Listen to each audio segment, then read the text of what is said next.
How did a family dinner end the Russian monarchy forever? It was the night of March 12, 1917, and inside a small apartment in Petrograd, Russia, a family was having dinner. The father was a career military man. The mother was a former actress. Their son, Alexei, was the heir to the Russian throne, and their daughter was one of the most powerful women in Russia, the wife of the infamous Siberian gangster, aka Uncle Fester. Dinner was tense. The servants had just informed them that the soldiers who were supposed to protect the family had mutinied. The workers and soldiers of Petrograd had risen up against the monarchy, and if the family didn't leave the palace immediately, they would be in grave danger.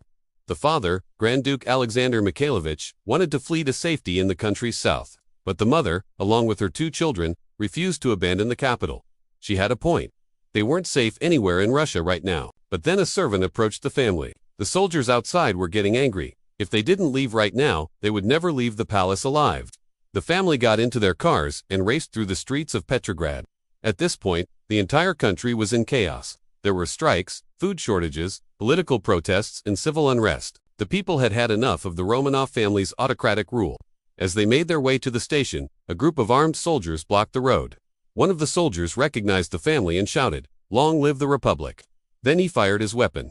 Grand Duke Alexander slumped over the steering wheel, bleeding profusely. The family sped off, but they only made it a few blocks before crashing into a wall. By this point, the family knew that there was nowhere left to run.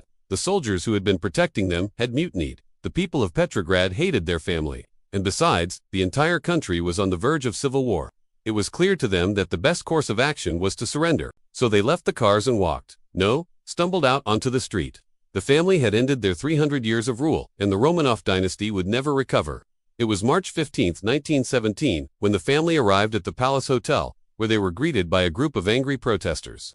One of the women in the crowd shouted, "Why have you come back? You've brought nothing but suffering to our country." Then another woman stepped forward and asked for the family's jewels to be handed over. "We know that you have a safe full of diamonds and rubies," she said. "Hand them over, and we won't harm you." The family refused, and the mob grew angrier.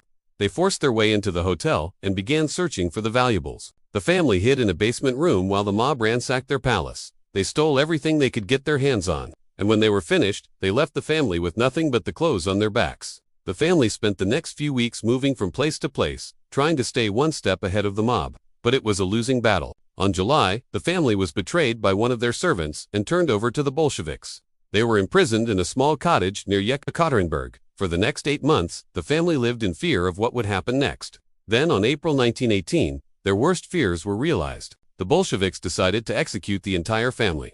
They were all shot and buried in a shallow grave. The Romanov dynasty had come to an end.